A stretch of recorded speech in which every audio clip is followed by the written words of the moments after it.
సహజ కవి కీర్తి శేషులు శ్రీ శనగపల్లి సుబ్బారావు గారి రామాయణ రత్నాల సుందరకాండ కేవల పద్యకావ్య ఆవిష్కరణ కార్యక్రమానికి చేసిన ప్రతి మరొకసారి స్వాగతం.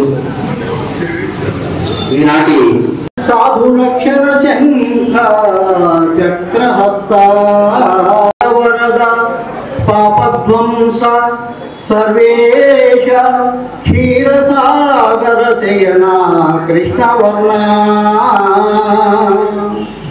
పక్షివాహన లసద్భ్రమర కుంతల జాల పల్లవారుణ పాద పద్మయుగల చారుశ్రీ చందనాగరు చకితాంగ కుంద కుట్మలదంత వైకుంఠధామ భూషణ వికాస శ్రీధర్మపుర నివాస దుష్ట సంహార నరసింహ దురిత దూరా. ఈనాటి ఈ సమావేశానికి సభాధ్యక్షుడిగా శ్రీ గాడేపల్లి దివాకర్ దత్తు గారిని, ప్రముఖ సాహితీవేత్త అద్దంకి వారిని వేదికపైకి ఆహ్వానిస్తున్నాం.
సాహిత్యాభిమానులు,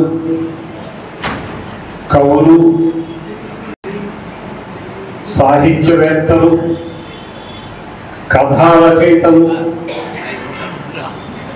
ఒంగోలు పురప్రముఖులు అందరూ ఆసీనులైన ఈ సభకు నమస్సుమాంజలి.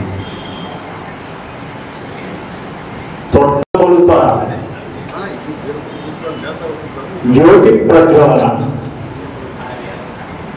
ఈ కార్యక్రమంలో జ్యోతి ప్రజ్వలన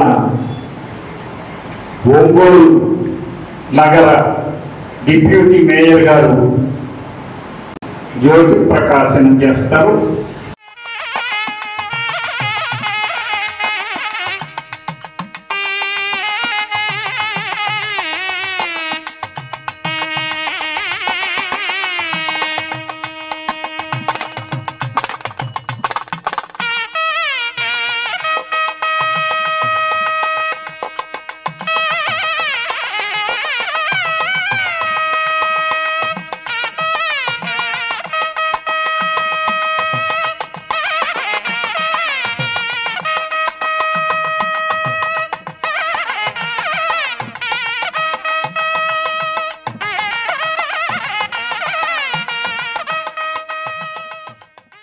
గుర్తుకొస్తాయి. జంధ్యాల కుటుంబంలో పుట్టిన శ్రీమతి జంధ్యాల కామేశ్వరి గారు ప్రార్థన చేయవలసి.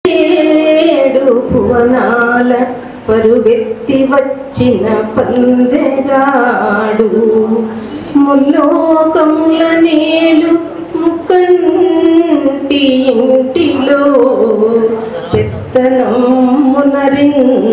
పెద్ద కొడుకు నల్ల మామాయంచు నారాయణుని పర్యాకుర్ర మడకు గుప్పలి రాజవారి బిడ్డ భవానీ నూరెండ్లు నోచ నోచిన నోము పంట అమరులందగ్ర తామూలమందు మేటి ఆరుమోముల విద్యార్థిలిమ్ము జోహారులిడగా ఆంధ్ర విద్యార్థిలిమ్ము జోహారులిడగా సింహాసనం కంబు చెలికత్తె చిలువారు పలుకు చిలుక శృంగార కుసుమంబు చిన్ని చుక్కల వీణ పలుకులు తడుకు స్థలములు చక్కని రాయంచ ఎక్కిరింత ఎప్పుడు ఏ దేవి ఆ దేవి ఇందుకుందా చంద్ర చందన శారదాదేవి మామక స్వాంతవి ధరించుచుండుగా శ్రీ శనగపల్లి సుబ్బారావు గారు మధుర వచస్వి, మంచి మనసున్న వ్యక్తి. చూడటానికి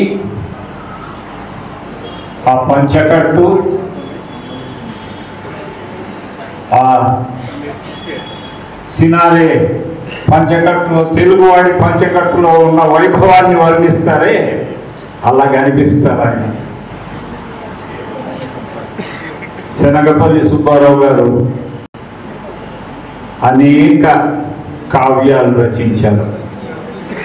ఇందాక వారి ధర్మపత్ని అన్నంపూర్ణమ్మ గారితో కాసేపు మాట్లాడటం జరిగింది. సైకిల్ మీద బట్టల్ని పెట్టుకొని 40 ఏళ్ల పాటు సైకిల్ మీద కుటుంబం కోసం వ్యాపారం చేసిన శ్రమజీవి అన్న విషయాన్ని ఇందాక అన్నపూర్ణమ్మ తల్లిగారు, అన్నపూర్ణమ్మ అంటేనే సరిపోతుంది, మళ్ళీ తల్లి అంటే అన్నపూర్ణమ్మ గారు తెలియజేశారు. అన్నపూర్ణమ్మ గారు, సుబ్బారావు గారు వాళ్ళిద్దరు కూడా పార్వతీ పరమేశ్వరులు లాంటి వారు. వాళ్ళల్లో అన్నపూర్ణమ్మ గారు ఇక్కడ ఉన్నారు. కార్యక్రమంలో ఆవిష్కరణ అయిన తర్వాత మాస్టర్ల చేత మాట్లాడించి 2 మాటలు నేను మాట్లాడాక సమీక్ష, విశిష్టాతిథి, ముఖ్య అతిథి వారి అభిభాషణ ఉంటుంది. అందరికీ సన్నిహితులైన వ్యక్తి ఎవరైనా ఉన్నారంటే నాకు శనగపల్లి సుబ్బారావు గుర్తొస్తారు. నాగభైరవ కోటేశ్వరరావు గారు, మల్లవరపు జాన్ గారు, అలా ఇక్కడ ఒంగోలులో తారా రామనాథ శాస్త్రి గారు, వాళ్ళందరితో పాటు స్నేహం నిరపిన వ్యక్తి. మా నాన్నగారు గాడేపల్లి సీతారామమూర్తి గారితో కూడా అనుబంధం ఉంది ఆయనకి. అలాంటి గొప్ప వ్యక్తి 2025లో సుందరకాండ రచనకి శ్రీకారం చుట్టి దానికోసమే 3 నెలలు తప్పించి ఆ గ్రంథాన్ని రచించి తుది శ్వాస విడిచారు. ఆయన జన్మ ధన్యమైంది. కారణజన్ముడు. రామాయణంలో, రామాయణం అంటే తలమానికం అందరికీ. జ్యోతివాస్ గారు రామాయణ భారతాన్ని గురించి పీఠికలో ప్రస్తావించారు. రామాయణంలో తలమానికమైనది, హృదయ స్థానంలో ఉన్నది సుందరకాండ. ఆ సుందరకాండని తెలుగు చేసిన తర్వాత ఆయన 12/4/2025న పరమపదించారు. ఈ 3-4 నెలల్లో గ్రంథాన్ని డిటిపి చేయించి ప్రూఫ్లు దిద్ది ఆ భారమంతా వహించిన వాడు శ్రీ ఉన్నం జ్యోతివాస్ గారు. ఈ గ్రంథాన్ని ఇప్పుడు సర్వాంగ సుందరంగా తీసుకువస్తున్నారు. మొట్టమొదట గ్రంథావిష్కరణ జరుగుతుంది. ఆవిష్కర్త మాస్టర్ శ్రీ ఆర్యపూడి శాండిల్య గారు. ఇందాక జ్యోతి ప్రజ్వలంలో మీరు సహకరించారుగా, ఇప్పుడు మీకు ఆయన సహకరించారు.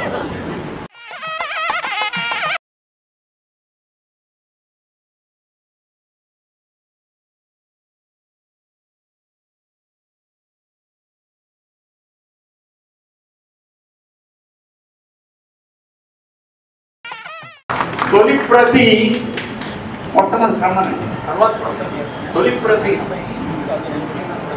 స్వీకర్త శ్రీ శనగపల్లి శివశంకర్ గారు తమ్ముడు, శనగపల్లి సుబ్బారావు గారి తమ్ముడు కుమార్. ఇప్పుడు అందరికీ ఇవ్వండి.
यदायुः श्रीर्वर्चस्यमायुष्यमारोग्यमावीधाः शोभामानं महीयते धान्यं धनं पशुं बहुपुत्रराभसरं दीर्घमायुः शतमानं भवति शतायुः पुरुषस्य तेन्द्रिय ఆశీర్వచనం వేదాశీర్వచనం శ్రీమాన్ నారాయణ బాలసుబ్రహ్మణ్యం గారు చేశారు. ఆయన శతావధాని, 400 పైచిలకు అష్టావధానాలు చేశారు, 4 శతావధానాలు చేశారు శ్రీమాన్ నారాయణ బాలసుబ్రహ్మణ్యం. ఈ ఘట్టం ముగిసింది.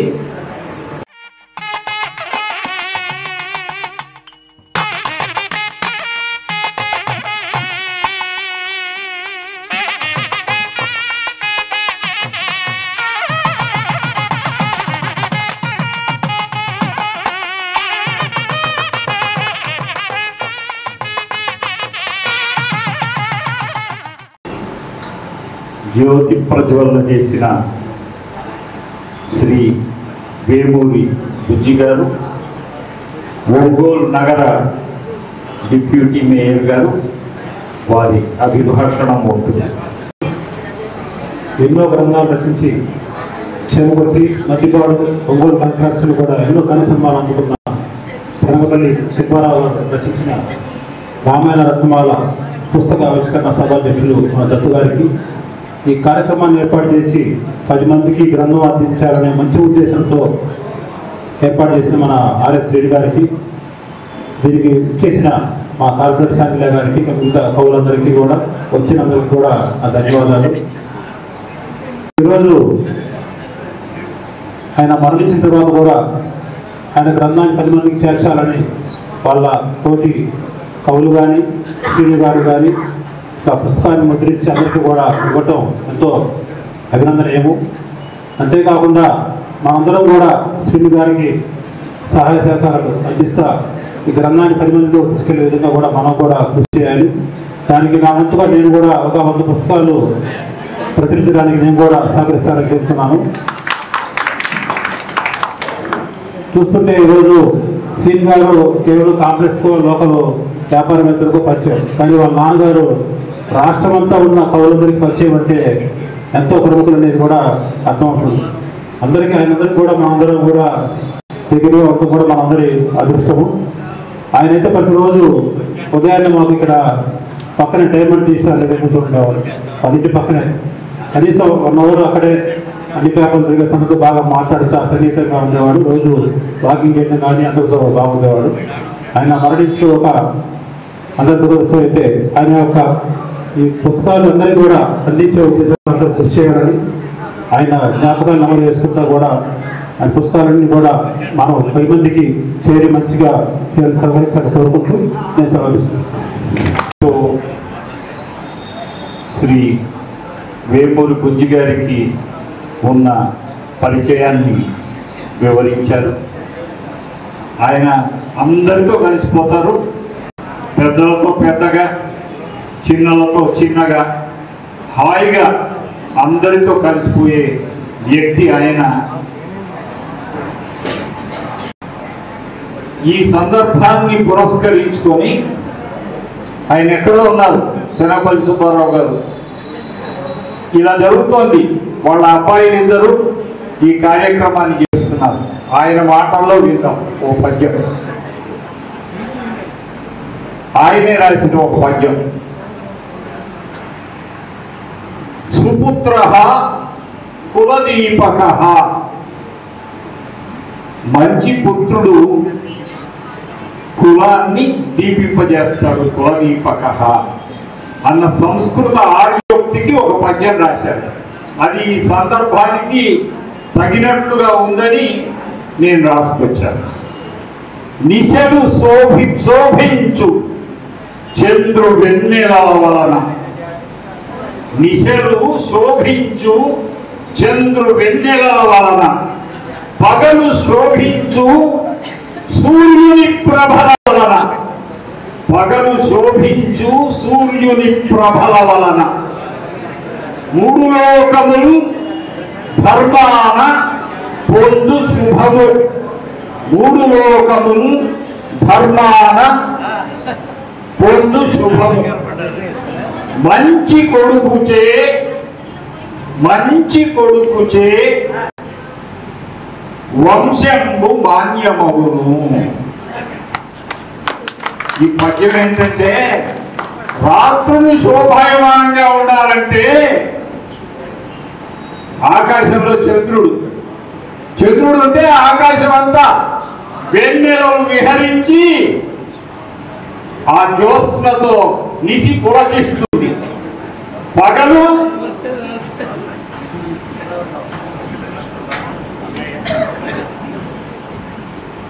పగలు సూర్యుని ప్రభల వలన పగలు శోభిస్తుంది. ధర్మము వలన లోకము రక్షింపబడుతుంది. మంచి కొడుకు వలన వంశము మాన్యమవుతుంది.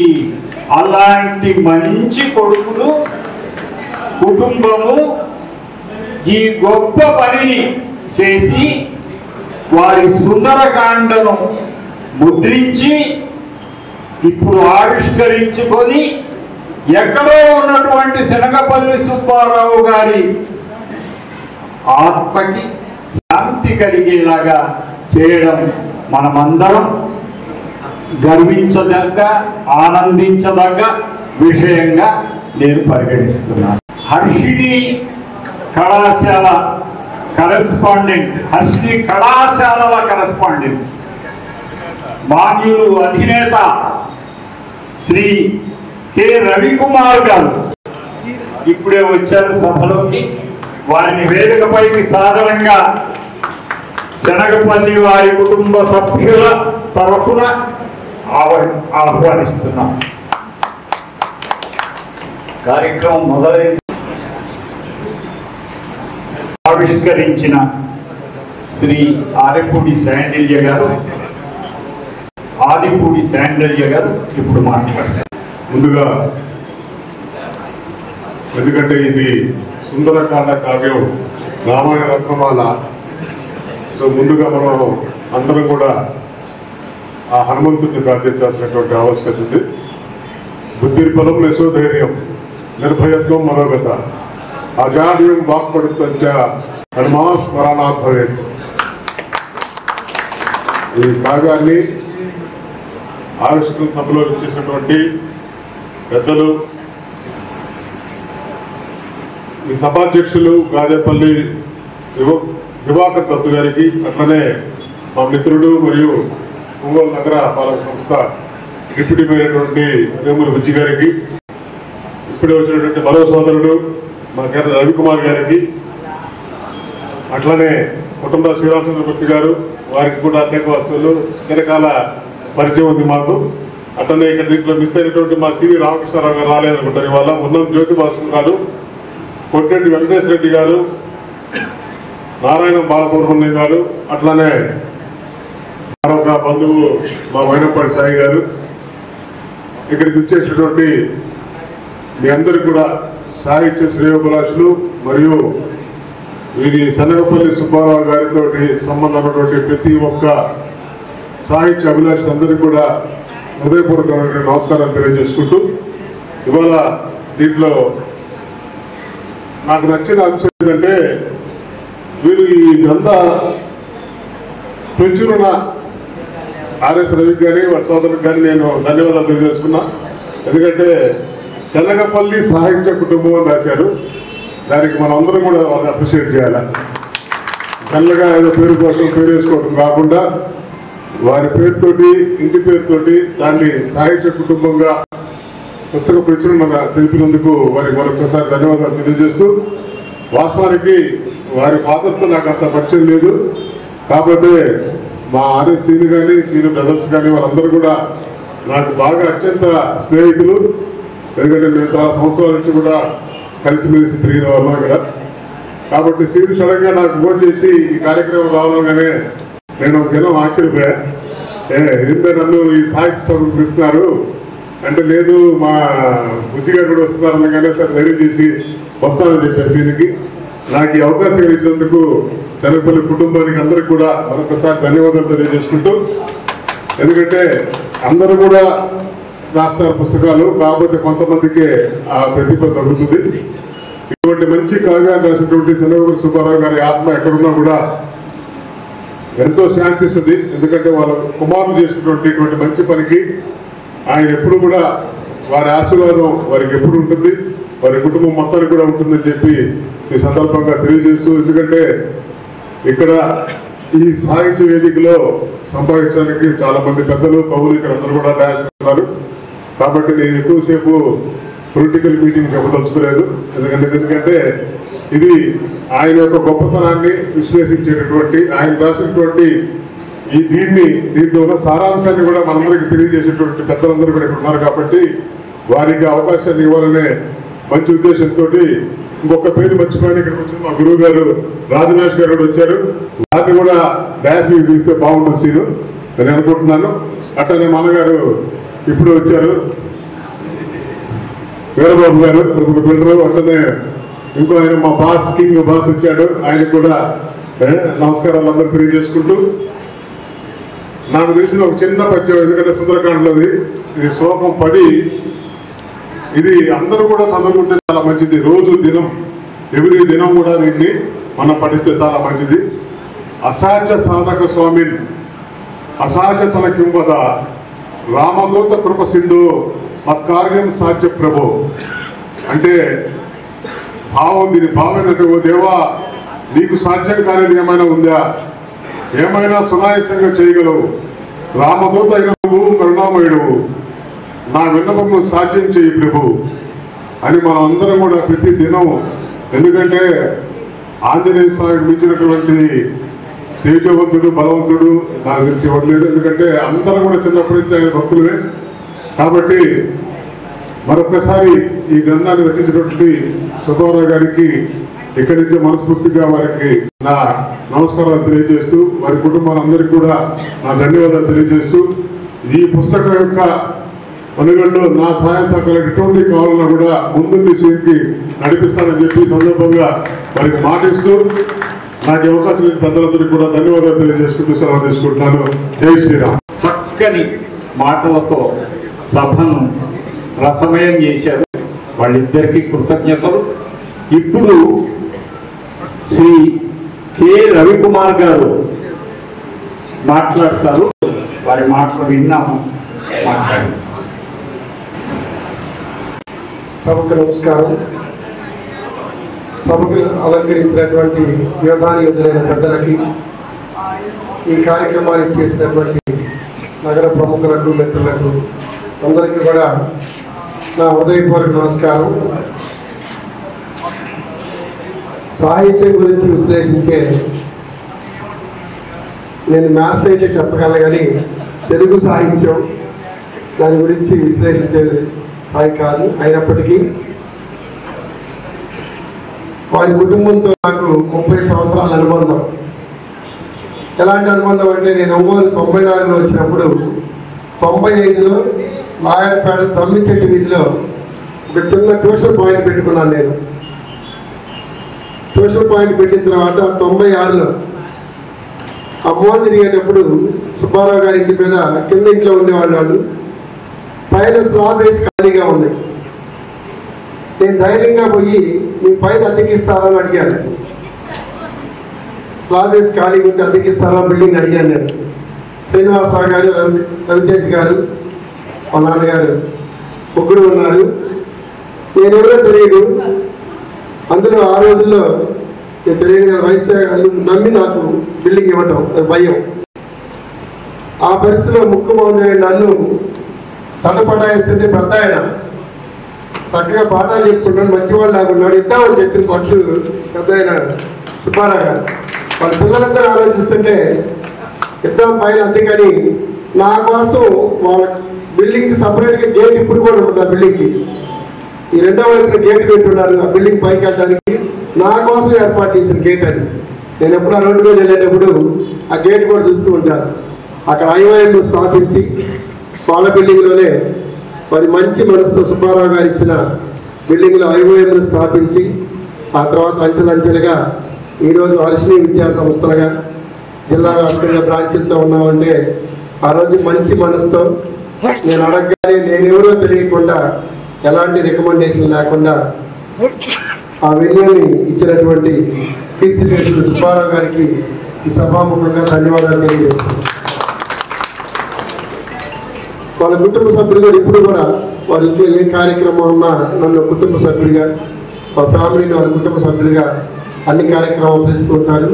అలాంటి మంచి వ్యక్తి చేతుల మీదుగా రామాయణ రత్నమాల సుందరకాండ ఒక భాగాన్ని తీసుకొని మంచి కవిత్వం రాయటం. నేను చాలా మంది చదివాను, తెలుగు చదవవచ్చు, దాన్ని విశ్లేషించడం రాదు. చాలా బాగుంది. దానికి అతను కూడా కొన్ని పుస్తకాలు రాస్తున్నారు.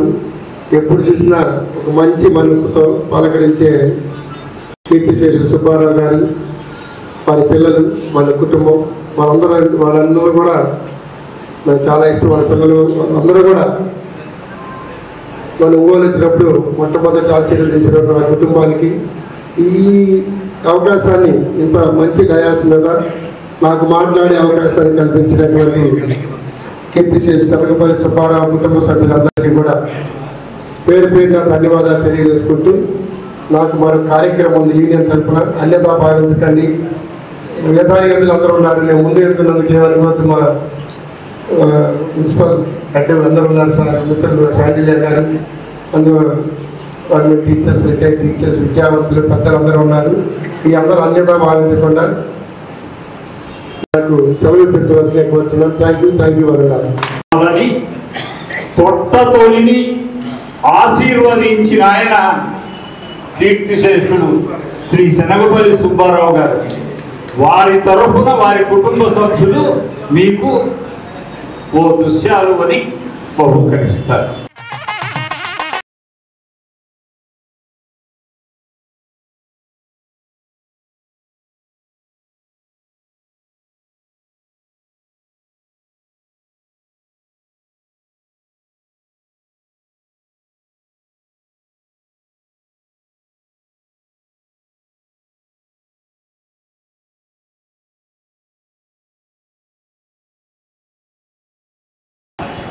నమస్కారం. సభకు వచ్చినటువంటి పెద్దలందరికీ, స్టేజ్ అలంకరించినటువంటి పెద్దలందరికీ మరొకసారి శుభాకాంక్షలు తెలియజేస్తా ఉన్నాం. సీఎం తోటి సుమారుగా 10-15 సంవత్సరాల నుంచి అనుబంధం ఉంది. వారి తండ్రి గారి గురించి అప్పుడప్పుడు చెప్తూ ఉంటారు. వారి మీద చాలా గౌరవం. ఈరోజు ఉండేటువంటి సమాజంలో కవులకి ఆదరణ తగ్గినటువంటి సందర్భంలో ఈ యొక్క పుస్తకం రాయడం చాలా సంతోషకరమైన విషయం. కవులు ఏ రోజైతే వెనక్కి తగ్గుతారో సమాజం కూడా దాని తగ్గట్టుగా వెనకండి చేసేటువంటి అవకాశాలు చాలా ఉన్నాయి. కవులు ఎంత పని చేస్తారో మన తెలంగాణ ఉద్యమంలో మనం అందరం గమనించుకుంటాం. కవులు కళాకారులు మాత్రమే ప్రధాన పాత్ర పోషించారు తెలంగాణ ఉద్యమంలో. అంతటి శక్తి ఉన్నటువంటి ఆ కవిత్వంలో ఆంధ్రప్రదేశ్లో కొంతమేరకు తగ్గడం బాధాకరం. అయినప్పటికీ ఇటువంటి కార్యక్రమాలు అప్పుడప్పుడు ఏర్పాటు చేసినందుకు మనస్ఫూర్తిగా అందరికీ అభినందనలు తెలియజేస్తామన్నా. సెలవు తీసుకుంటున్నాను. Thank you.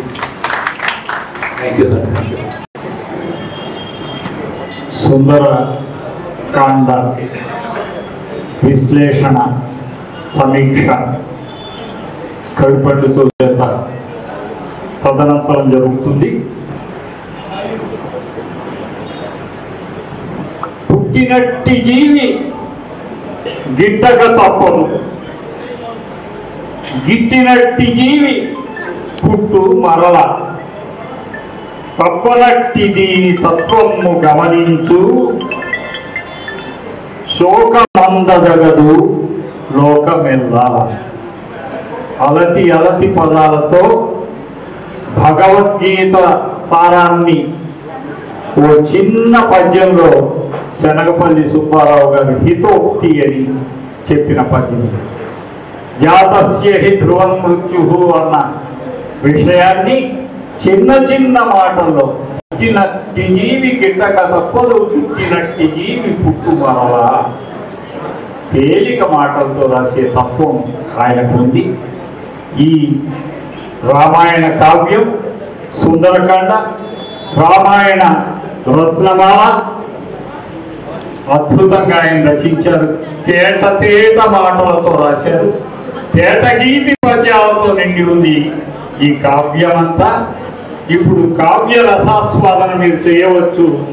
సమీక్షకులు శ్రీ పుట్టనరాజు శ్రీరామచంద్రమూర్తి గారు చాలా ఎక్కువసేపు మాట్లాడరు, కాసేపు మాట్లాడి రామాయణ రత్నమాలను మీ అందరికీ పరిచయం చేస్తారు.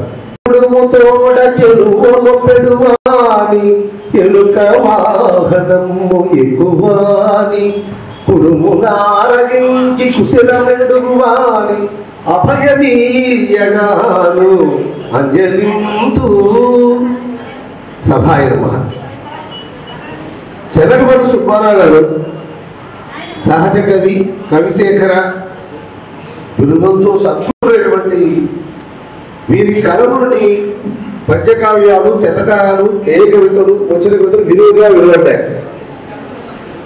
ఆదర్శబోధనటువంటి నాటికలు, వచన కవితలు, స్వామి వివేకానంద జీవన రేఖ, మనోరంజ శతకం, సాహితీ వైభవం వంటి పద్యకావ్యాలు వచ్చాయి. వీరు ప్రతిభ సాంప్రదాయ కవిత్వంతో పాటు గ్రంథాలోచన సేవలో కూడా వారు పాల్గొన్నారు. వారు ఒంగోలు, అద్దంకి ఈ సాహిత్య సభల్లో అనేకట్లో పాల్గొంటుంటారు. ఆ విధంగా మాతో పరిచయం ఉంది. ఈ రామాయణ రత్నమాల గ్రంథానికి ముందు మాట రాసిన ఉన్నో జ్యోతికవి జ్యోతివాస్తవి 16 పేజీల పీఠిక అద్భుతంగా రాశారు. ఇది చిన్న పుస్తకం అనుకోకుండా ఓ మంచి పీఠిక రాశారు. చాలా అద్భుతంగా ఉంది. దాంట్లో వాల్మీకి యొక్క గొప్పతనాన్ని చాలా అద్భుతంగా మన కళ ముందుంచాడు. ఆయన ఒక మాట అంటాడు, గొప్ప మహత్తర శిల్పాలు రామాయణం, భారతం అని చెప్తాడు. మరి ఈ గ్రంథాల్లో వాల్మీకి గురించి ఒక మంచి మాట చెప్తాడు వాసు. వాల్మీకి కవిత్వం మాతృహృదయం లాంటిది అంటాడు. వ్యాస మహాభారతం పితృగాంభీర్యం లాంటిది అంటాడు. కాబట్టి రాముడు దేవుడు మాత్రమే కాదు, ఆదర్శ పురుషుడు. కాబట్టి దాని గురించి చాలా చక్కగా మంచి మాటలు రాశారు. మరి మన సమయం తక్కువ కాబట్టి చాలా చక్కగా రామాయణంలో గొప్ప విశేషాలన్నీ కూడా జ్యోతివాస్ గారు తన ముందు మాటల్లో చాలా అద్భుతంగా చేశారు. బాగా చదువుకోవాల్సిన విషయాలు అవి. రామాయణ గొప్పతనాన్ని చాలా గొప్పగా ఆవిష్కరించారు. గాడేపల్లి దత్తు గారు కూడా తేడగిది పద్యాలతో ఉత్పలమాల చెప్ప మొత్తం 929 పద్యాలతో ఉన్నదని చెప్తూ ఆయన 5వ తరగతి మాత్రమే చదువుకున్నప్పటికీ కూడా చాలా చక్కగా గానయోగ్యమైనటువంటి తేటగిది పద్యాలతో రామాయణ రచించారని ఆయన ముందు మాటల్లో ప్రశంసించారు. అయితే రామకావ్యంలో సుందరకాండ ఎంత ప్రాధాన్యత కలుగుతూ తెలుస్తుంది. ఎందుకంటే వానరుడా సుందరుడు, అట్లాంటి ఆ సుందరోత్పల రామాయణంలో చాలా గొప్పగా వాల్మీకి ఉపమానాలతోటి చాలా అద్భుతంగా రాశాడు. అట్లాంటి కావ్యాన్ని తీసుకొని ఈయన పద్య కావ్యంగా మలిచారు శనగపల్లి సుబ్బారావు గారు. దాంట్లో చెప్తాం ఈ మొట్టమొదటి సర్కారంలో మొట్టమొదటి మహేంద్రగిరి మీద ఆయన నిలబెడతాడు. అక్కడి నుంచి కలయి చూస్తూ లంకకి వెళ్ళడానికి ప్రయత్నం చేస్తాడు. దాంట్లో ఆ సముద్ర దాటాలనే సంకల్పంతో ఆ విషయాన్ని కవి చాలా గంభీరంగా వర్ణించారు సుబ్బారావు గారు. కవి గారి పదాలు హనుమంతుడి యొక్క విశ్వాసాన్ని, విశ్వాసాన్ని, ఆత్మస్థైర్యాన్ని ప్రతిబింబించే విధంగా ఉంటాయి. అక్కడ చాలా చక్కగా దాన్ని వర్ణిస్తాడు. పర్వతాగ్రమంత భాసిల్ల కాంతులన్ పుష్పజాలమెంతో పొదవియుండే. ఈ పద్యంలో పర్వతాగ్రంలోని సౌందర్యతను, వనం యొక్క రమ్యతను, ప్రకృతి యొక్క వైభవాన్ని చిన్న చిన్న పదాల్లో మన కళ్ళ ముందు ప్రత్యక్షింపజేశాడు. ఆ దివ్య భూమి నుంచే హనుమంతుడు తన యాత్రకు శ్రీకారం చుట్టాడు సీతమ్మ కోసం వెతకడానికి కోసం. ప్రకృతి శోభ మధ్య అతని మనస్సు మాధుర్యంగా ఉంటాం, మధురంగా ఉంటాం, సుందరంగా ఉంటాం ఈ సుందరకాండ ప్రతిబింబిస్తుంది. హనుమంతుడు తను రామబాణంతో పోల్చుకుంటాడు. రామబాణానికి ఎదురులేదుట, దాని వాడి కానీ వేగం కానీ చాలా గొప్పగా ఉంటుంది రామబాణం. హనుమంతుడు రాము యొక్క బాణంలాగా దూసుకుపోతున్నాడని చెప్తూ వాయువేగాననేగుచు వైదికూల్చు రామ బాణమోలను లంకజేగే. లంకకి ఎట్లా ఎగుతున్నాడంటే రామబాణం ఎలా దూసుకొని పోతుందో, ఎలా ఛేదిస్తుందో దుర్భేద్యమైన వాటిని అట్లా హనుమంతుడు దూసుకొని వెళ్తున్నాడట. హనుమంతుడు కేవలం వానరుడే కాదండి, రామచంద్రుడు యొక్క ఆయుధంలానే ఉన్నాడే. రామకార్యానికి ఓ బాణంలా దూసుకుపోతున్న యోధుడిగా వర్ణిస్తాడు మన కవి గారు. రాముడు సీతను వెతికేందుకు వానరులు పంపిస్తాడు. కానీ ఎంత దూరదృష్టి కలిగినవాడండి రాముడు.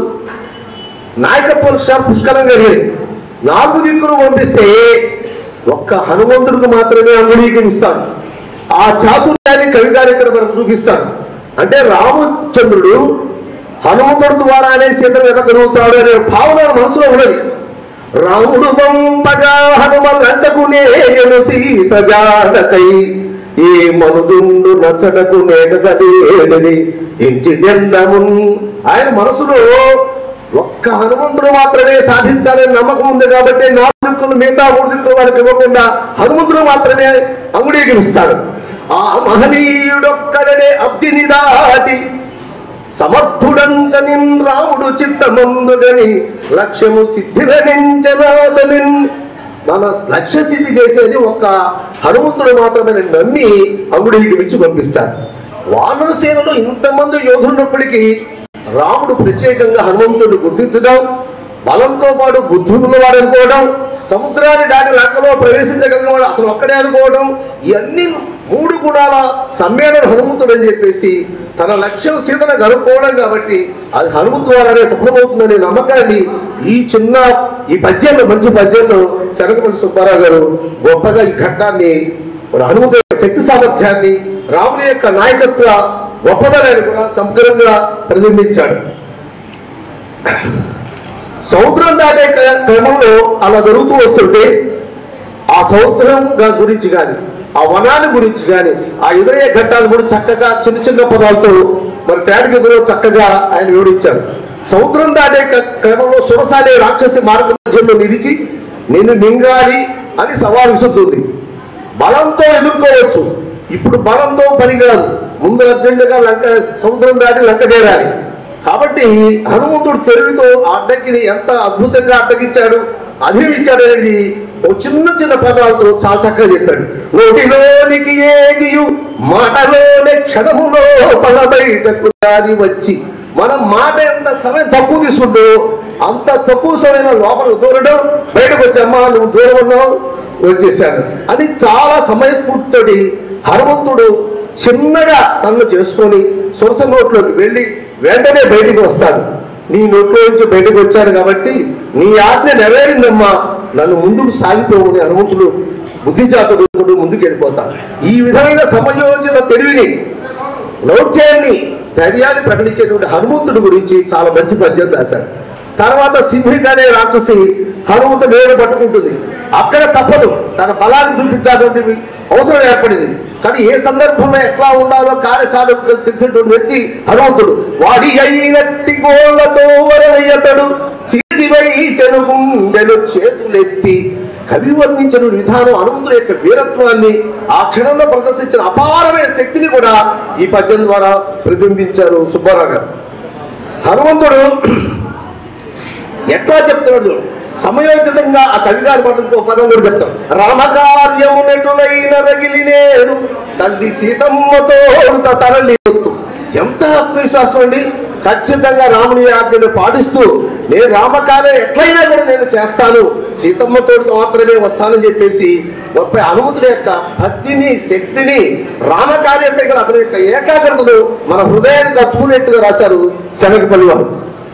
ఇది శనగపల్లి వారు హనుమంతుడి వీరత్వాన్ని గురించి, సమయుతమైన బుద్ధిని గురించి, అపార భక్తిని గురించి, లయ శబ్ద మాధుర్యాల భావాల ఎవరు పట్టించారో కానీ ఏసీలో చెమటలు పట్టే విధంగా మాట్లాడారు.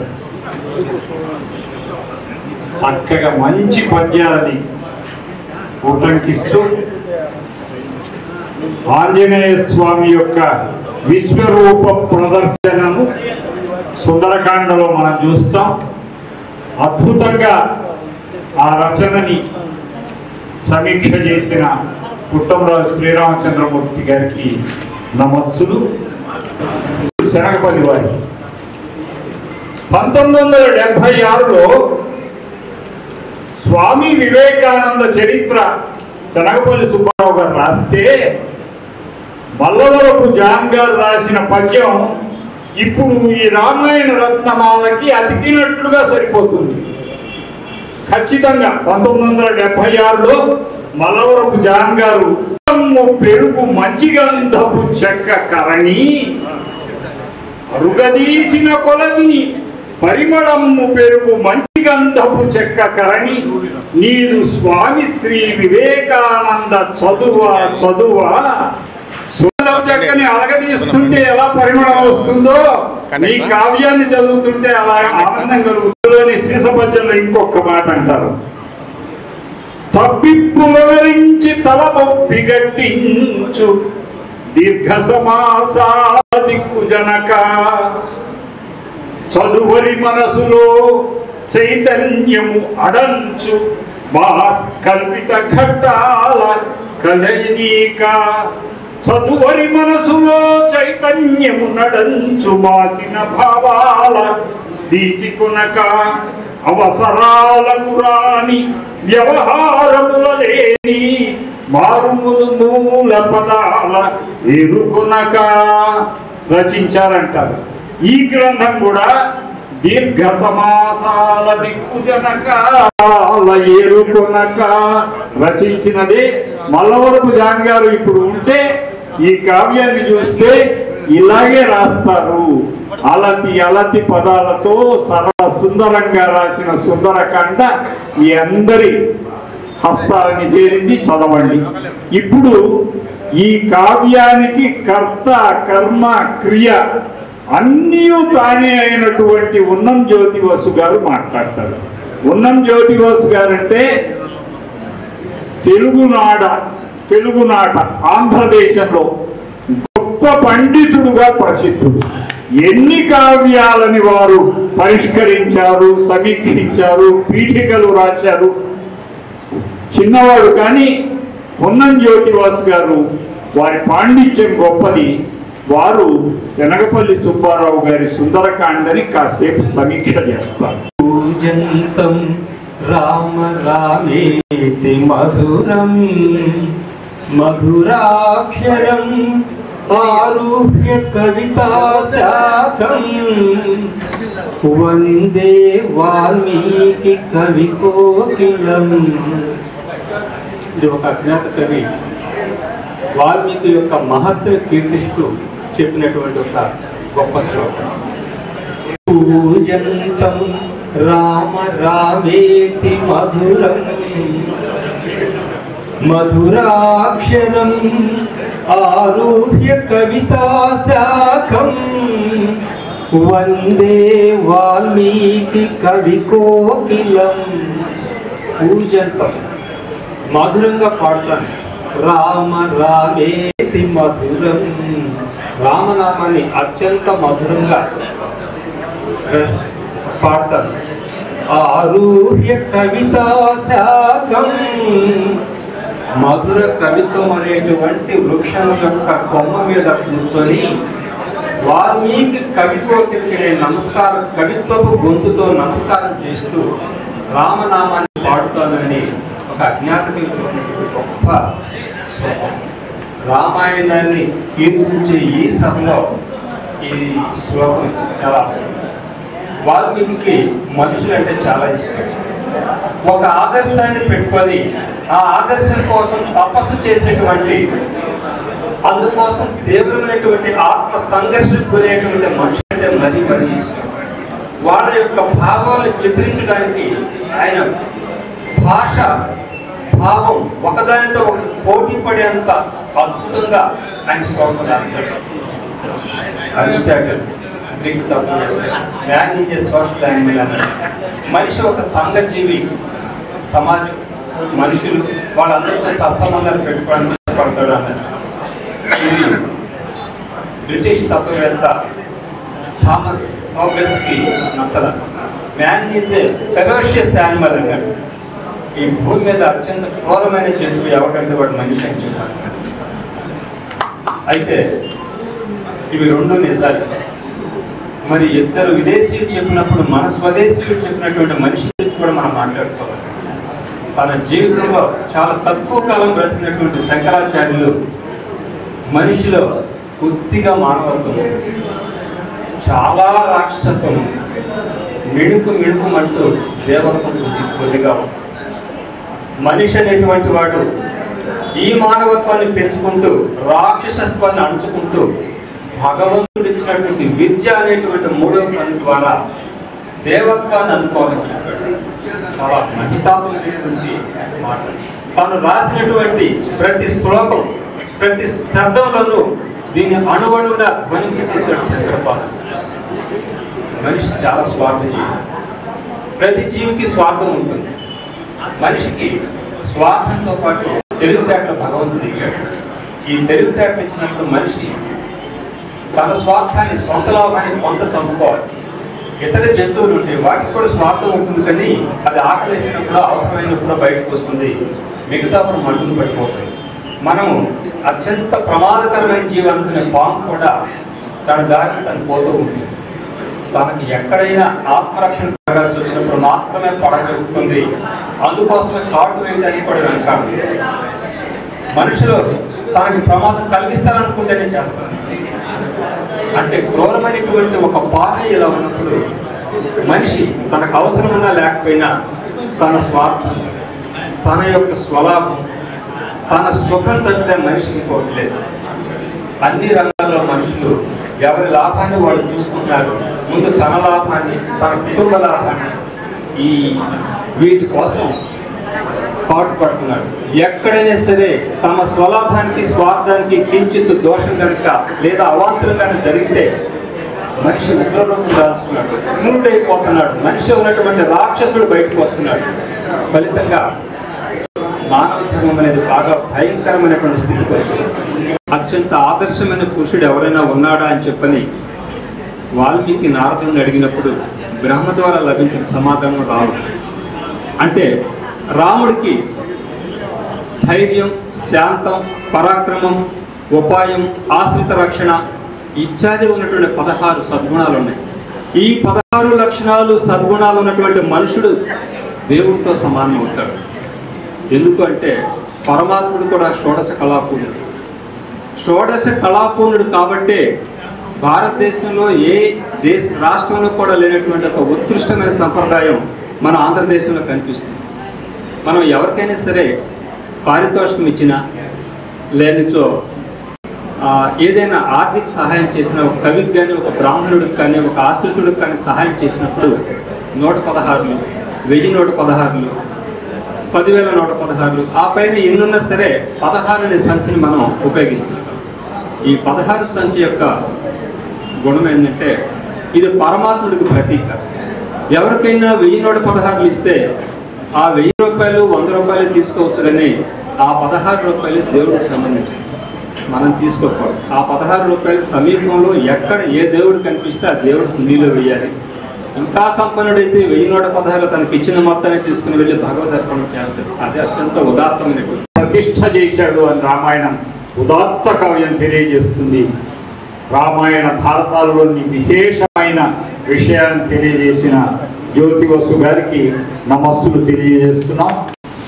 ముఖ్య అతిథిగా శ్రీ కొండరెడ్డి వెంకటేశ్వర రెడ్డి గారు మాట్లాడతారు. మట్టి వాసన తెలిసిన కవి శ్రీ కొండరెడ్డి వెంకటేశ్వర రెడ్డి గారు రైతును గురించి, మట్టిని గురించి, మట్టితో ఉన్న అనుబంధాన్ని గురించి వారి కవితా రచన సాగుతూ ఉంటుంది. వారిని కాసేపు మాట్లాడవలసిందిగా ఆహ్వానిస్తున్నాం. దృష్టిని బట్టి సృష్టి జరుగుతుంటుంది. రామాయణం దాదాపు కొన్ని వందల రచనలు. అయితే ఎక్కువ రామాయణాలన్నీ కూడా దైవీకమైనటువంటి దృష్టితో రాయబడినాయి. కొత్త కోణంలో ఆలోచించి రాసిన వారు ఎవరైనా ఉన్నారా? రామాయణాన్ని ఉన్నారు. కొత్త కోణంలో రామాయణాన్ని ఆలోచించారు. మన శనగపల్లి వారు చిరంజీవులు. సాహిత్యపరంగా ఆయన ఎల్లకాలము బతికే ఉంటారు. కీర్తి చేసి అనుకుంటున్నాం, కానీ ఆ కీర్తి ఎల్లకాలం ఉంటుంది. ఏదేమైనా కానీ దృష్టిని బట్టి ఉంటుంది. దైవికంగా ఆలోచించినటువంటి రామాయణాలు ఎన్నో కోపాలు వచ్చినాయి. ఈశ్వ దృష్టితో రాసినటువంటి రామాయణం వెలువడింది. ఈశ్వ దృష్టి అంటే విశ్వంలో ఉన్నటువంటి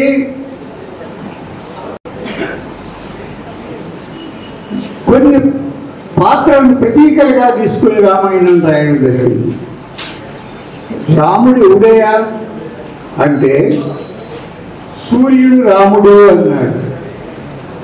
సీత ఎవరయ్యా అంటే భూదేవి సీత అన్నారు. సూర్య భగవానునికి భూదేవికి ఉన్నటువంటి అనుబంధమే రామాయణం. ఇందులో ఒక గొప్ప విషయం ఏమిటంటే దశరథుడు విశ్వం లాంటి వాడు. మనము పితృవాక్య పరిపాలన అంటామే. విశ్వంలో సూర్యుడు విశ్వం చెప్పినట్టుగా ఎట్లా నడుస్తాడయ్యా? వాడు పితృ విశ్వం ఎవరు? దశరథుడు తండ్రి మాట ప్రకారం విశ్వంలో ఉన్నటువంటి పద్ధతి ప్రకారంగానే సూర్యుడు నడవాలి. అదేవిధంగా ఈ రామాయణం కనుక ఇది ఒక సైంటిఫిక్ ఫిక్షన్ గ్రంథం అండి. రామాయణం దీంట్లో ప్రాణ దృష్టితో రాసినటువంటి దాన్ని ఆధ్యాత్మిక రామాయణం అన్నారు. ఒక ప్రాణి దృష్టితో రామాయణాన్ని రాసింది ఆధ్యాత్మిక రామాయణం అయిపోయింది. దైవికమైనటువంటి దృష్టితో రాసింది మామూలు రామాయణాలు అయిపోయింది. కానీ రామాయణ రహస్యాలంటూ ఒక మహానుభావుడు రామాయణాన్ని వెలువరించారండి. ఏమిటయ్యా అంటే రాముడు ఎవరయ్యా, ఎవరిని ప్రతీకగా తీసుకున్నారు అంటే సూర్యుడిని ప్రతీకగా తీసుకున్నారు. అట్లాగే సీతమ్మ వారు ఎవరయ్యా అంటే ఈ సీతమ్మ వారు భూదేవిని ప్రతీకగా తీసుకున్నారు. దశరథుడు ఎవరయ్యా అంటే వీడు ఇష్టము, వీడికి 3 భార్యలు ఉన్నారు. 3 భార్యలు ముల్లోకాలు. 3 భార్యలు ఎవరు? ముల్లోకాలు. ఈ ముల్లోకాల్లో నుంచి వచ్చినటువంటి ఒక లోకంలో నుంచి వచ్చినటువంటి సూర్యుడు ఎప్పుడు కూడా మరి ఎవరి మాట వింటాడు? విశ్వంలో ఉండేవాడు కదా, వాడు గ్రహం కదా, కాబట్టి వాడు మాటే వింటాడు. పితృవాక్య పరిపాలన అనేది అలా వచ్చింది. ఈ విధంగా మనము వినూత్న కోణంలో రామాయణాన్ని ఎందుకు కాలం మారే కొంది కవుల యొక్క హృదయాలు మాట్లాడతాయి. కవుల యొక్క చర్చ కొత్తతనంలోకి వెళ్తుంటుంది, కొత్త కోణంలో పరిశీలన జరుగుతుంటుంది. కాబట్టి కొత్త కోణంలో పరిశీలన జరిగినప్పుడు మనం అనుకుంటాం, చూడండి రాముడు ఎవరు చెప్పాను? నేను సూర్యుడు అని చెప్పాను. అట్లాగే లక్ష్మణుడు ఎవడు? సూర్యబింబము, సూర్యకాంతి. రాముడు ఎక్కడ ఉంటాడో లక్ష్మణుడు అక్కడే ఉంటాడు. మీరు ఎక్కడే ఉంటాడు రామాయణంలో, వాడు ఎదిగి ఉంటాడు. సూర్యకాంతి ఎక్కడ బింబు. భర్తుడెవడు? చంద్రుడు. చతుర్థుడెవడు? చంద్రకాంతి. వాడాడు ఉంటాడు, ఈడాడు ఉంటాడు. లోకము, అట్లాగే సుమిత్రుడికి మత్స్యలోకము, కైకేయికి పాతాళ లోకము, 3 లోకాలు, 3 భార్యలు, విశ్వానికి ఉంది, దశరథుడికి ఉన్నాయి అని చెప్పే దృష్టిలో ఈ రామాయణం నడిచింది. కాబట్టి ఈ రామాయణము ఎల్లకాలము ఇది బ్రతికే ఉంటుంది. ఎందుకంటే సృష్టి బ్రతికే ఉంటుంది. కాబట్టి రావణుడు మాట్లాడమని వస్తుంది. రామాయణంలో రావణుడు ఎవరు ఏంటాడు? వాడు అప్పుడప్పుడు అడ్డ వస్తుంటాడు. రాత్రి బోవలు ఏర్పడతాయి. రాత్రి బోయలు ఏర్పడినప్పుడు చీకటి పాదాలు పడుతుంది.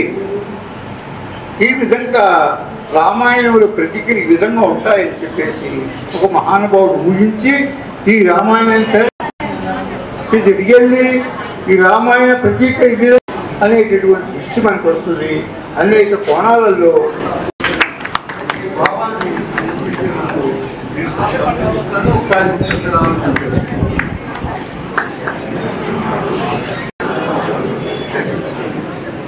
రామాయణాన్ని ఓ వినూత్నమైన కొత్త కోణంలో ఆవిష్కరించిన ఒకానొక రామాయణాన్ని చదివి దాన్ని మనకి తెలియజేశారు. దాని గురించి మనం కూడా ఆలోచిస్తామని.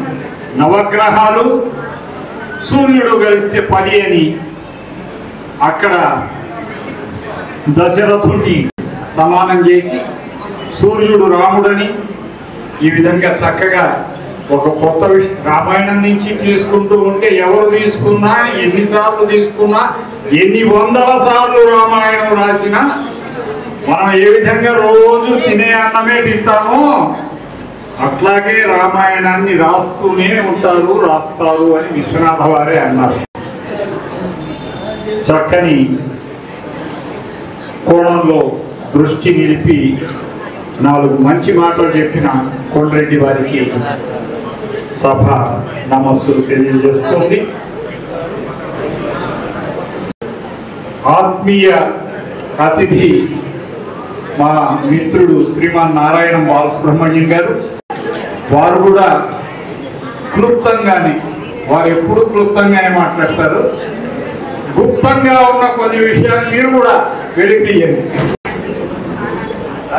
అధ్యక్ష స్థానం నుంచి ఆఖరి వరుస వరకు ఉన్న ప్రతి ఒక్కరికి నమస్కరిస్తూ అందరినీ ఒకసారి పరీక్షించి అనుభవం అందరికీ వందనాలని చెప్తూ శనగపతి సుబ్బారావు గారి దీని గురించి ఒక మాట చెప్పుకోవాలి. పట్టుమూర్తి ఓ చక్కటి పద్యం చెప్తాడు. కేవల కల్పనా కథలు, కేవల కల్పనా కథలు, కృత్రిమ రత్నములు, ఆర్య సత్కథల్, వావిరి పుట్టురత్నములు, అవారిత సత్కవి కల్పనా విభూషావహ పూర్వవృత్తములు, సానలదీరిన జాతి రత్నములు అంటారు. అంటే ఏంటి? కేవలము కల్పన చేసి మనం కవిత్వం రాస్తే అది ఎలాంటిది అంటే ఆర్టిఫిషియల్ రత్నాలు లాంటివి. అంటే తయారైనటువంటి ఆర్టిఫిషియల్ గా మనం తయారు చేసినటువంటి రత్నాలు లాంటివి. వాటికి పెద్దగా గ్లో ఉండదు. అలాగే పుట్టుకతోటి వచ్చేటువంటి రత్నాలు, భూమిలో నుంచి తీసినటువంటి రత్నాలు ఉంటాయి, అవి సత్కథలు, పూర్వకాలపు సత్కథలు ఎలాంటివి అంటే పుట్టుకతో వచ్చిన రత్నాలు లాంటివి, వాటికి చావు లేదు. అయితే ఇంకొక విషయం ఉంది, ఇది చాలా గొప్పది. అవారిత సత్కవి కల్పన విభూషావహ పూర్వవృత్తములు. పూర్వకవులు రాసినటువంటి కథను తీసుకొని ఆ కథకి తాను అత్యద్భుతమైనటువంటి కల్పనలను జోడించి, తన శక్తిని జోడించి కవిత్వాన్ని ఎవరైతే రాయగలుగుతారో ఆ కవిత్వము గొప్పదై చాలా కాలం నిలుస్తుంది అని పట్టుమూర్తి ఒక శాసనం లాంటి పద్యాన్ని చెప్పారు. కనుక సుందరకాండ ఎన్ని మార్లు చదవండి, ఎంతమంది చెప్పనియండి, అసలు రామాయణమే ఎంతమంది చెప్పనియండి. అచ్యుతుల వారు అన్నారు, విశ్వనాథ వారిని వాళ్ళ నాన్నగారు అడిగాడు, శోభనాథుడి గారు, ఒరే ఇప్పటికే ఎంతో మంది రామాయణాలు రాశారు కదరా, నువ్వెందుకు రాస్తున్నావురా రామాయణం అన్నారట. అంటే ఎవరు ప్రతిరోజు అందరూ అన్నం తింటున్నారు కదా, మరలా తిన్న అన్నమే ఎందుకు తింటున్నారు? మొన్న దొండకాయ కూర వేసుకున్నావు, నేను వంకాయ కూర వేసుకున్నావు, ఇవాళ ఏమైనా మళ్ళీ దొండకాయ కూర తింటున్నావు. ఎందుకు తింటున్నారు ఇలాగా? మరలా చేసిన సంసారమే ఎందుకు చేస్తూ ఉన్నారు? ఏం కొత్తదేం కాదుగా, సంసారం పాతదేగా. మరలా మరలా సంసారాన్ని ఎందుకు చేస్తున్నారు? మరలా మరలా భోజనం ఎందుకు చేస్తున్నారు? అలాగే ఎంతమంది చెప్పినా, ఎన్ని వందల మంది చెప్పినా, ఎన్ని మార్లు చెప్పినా, ప్రత్యేకంగా చెప్పినా రామాయణం రామాయణమే. నాకు ఇష్టమైనటువంటి రీతిలో, నాకు నచ్చిన రీతిలో రామ కథని నేను రాసుకుంటాను అని అన్నాడు విశ్వనాథ.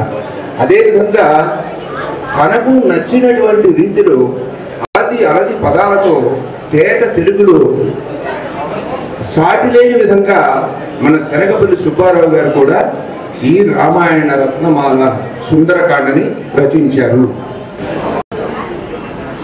ధారా రామనాథ శాస్త్రి గారు, నాగభైరవ కోటేశ్వరరావు గారు, ఈమన దయానంద గారు, చంద్రవాడ లక్ష్మీనరసింహారావు గారు, మరి మన జాన్ మాస్టారు, అదేవిధంగా శనగపల్లి సుబ్బారావు గారు, వీరందరూ కూడా దాదాపుగా సమవయస్కులు. అలాగే మాకు అద్దంకి ఒక గొప్ప కవీశ్వరుడు గాడేపల్లి సీతారామమూర్తి గారు, వీరందరూ కూడా సమవయస్కులు. వీరందరూ కూడా వీరిలో ముఖ్యంగా జానకమ్మపేటలో ఉన్నటువంటి వేదగిరి వెంకట నరసింహరాయ శర్మ గారు కూడా రామాయణం అంతా రాశారు. అలాగే గాడేపల్లి సీతారామమూర్తి గారు కూడా రామాయణము రాశారు, సుందరోత్పల రామాయణం పేరుతో. అదేవిధంగా ప్రత్యేకించి సుందరకాండ కూడా రచించారు. కనుక ఈ విధంగా చూసినట్లయితే పెద్దవాళ్ళందరూ కూడా రామాయణాన్ని రచిస్తున్నారు కనుక తాను కూడా రచించాలనేటువంటి ఒక ఆకాంక్ష కలిగి 2025లో ప్రారంభంలో 929 పద్యాలు 4 నెలల లోపల రాయటం అనేటువంటి చాలా గొప్ప విషయం. అది రాసి వారు పరమపదించారు. రామ అనేటువంటిది తారక మంత్రం. ఈ తారక మంత్రాన్ని రచించిన వారు ఎవరైనా ముక్తి పొందుతారు అనేటువంటి విషయాన్ని పెద్దలందరూ హనుమత్ వైభవమే రామాయణం. గోష్పదీకృతవారాసిం మశకే కృత రాక్షసం మహామాలారత్నం వందే అనిలాత్మజం. రామాయణం అనేటువంటిది ఒక మహామాల అయితే తండ్రి పట్ల వారికి కలిగినటువంటి గురుభక్తికి గౌరవానికి వారిని మరీ మరీ అభినందిస్తూ సెలవు తీసుకుంటున్నాను. నమస్కారం. చాలా ఆనందంగా ఉంది. ఇది ముఖ్యంగా జ్యోతివాసు గారికి కృతజ్ఞత చెప్పాలి, వారి నా పేరు ప్రతిపాదించుకుంటూ. రెండో విషయం అంటే వినయంతో కూడుకున్న సుబ్బారావు గారు. వినయం తెలియని పాత్రం, వారి వినయం, వారి పాత్ర, వారి నడవిక, ఒక పద్ధతి, వారు రాసిన రచనలు ఇవన్నీ కూడా వినయంతో కూడుకుంది. పాత్రనాటి పాత్రే దాన ధర్మ తయోస్తి అనగా ఏ దాన ధర్మాలు చేస్తూ జీవితాన్ని ముగింప అయ్యాడో అలాంటి వ్యక్తి ఇక జన్మరాహిత్యం లేకుండా ఉన్నారని. రెండోది ఆధ్యాత్మిక జీవితంలో వారు రాసిన సుందరాకాండ అద్భుతమైన సుందరాకాండ. అలాంటి సుందరాకాండని ఎన్నుకొని ఆ పుస్తకాలు రాయడంలో రామాయణం 5 భాగాలు కూడా మానవ జీవితం సంబంధించింది. బాల్యం, రాముని బాల్యం, యవ్వనం, సోమారం, వృద్ధాప్యం. వృద్ధాప్యం అంటే యుద్ధకాండ. అంటే ఈ జీవుడు పరమాత్మ మధ్య జరిగే సంఘటన వల్ల జీవుడు పరమాత్మను వెళ్ళిపోతాడు కాబట్టి యుద్ధకాండ అయింది. సుందరాకాండ అంటే ఇక వృద్ధాప్యంలో నుంచి వాడు ఆ అనుభవాలు పొందుతుంటాడు. 90 ఏళ్ళు వస్తాయి. 90 ఏళ్ళు వచ్చేదాకా నేను నేను నేను అనుకుంటూ జీవిస్తుంటాడు. అందుకనే రమణ పట్టుకున్నారు, నేతి నేతి నేతి అంటాడు. నువ్వెవడివి అనే తెలుసుకోవడానికి కోసమే ఈ సుందరాకాండ అనేది ఆంజనేయ స్వామి వారు సీతామ్మవారి దగ్గరికి పోవటము, అందులో ఇవన్నీ ఆ చరిత్ర మొత్తం కూడా వృద్ధాప్యంలో మనకు జరుగుతున్న సంఘటన మొత్తం దాంట్లో ఇమిడి ఉంది. అది తెలుసుకున్న నాడే నేను సుందరాకాండ పారాయణ చేసేవాడిని. రెండోసారి తెలుసుకున్నాడే దానిలో ఆంతర్యమైన విషయాలు ఉన్నాయి. కాబట్టి సుందరాకాండ అనేది ఎన్నుకోవడంలో ఆ పుస్తకం రచన అయిపోయిన తర్వాత వారు దేహం చాలించడంలో ఆంతర్యం ఉంది. కాబట్టి అంత గొప్ప రచన రాసిన సుబ్బారావు గారికి శ్రద్ధాంజలి ఇస్తూ నమస్కారం. వారి జీవిత పరమార్థం సుందరకాండ రచించడం అన్నది అది సాధించారు అని చెప్పడంలో సాయి కుమార్ గారు కృతకృత్యులయ్యారు. ధన్యజీవి ఆయన. శ్రీ సివి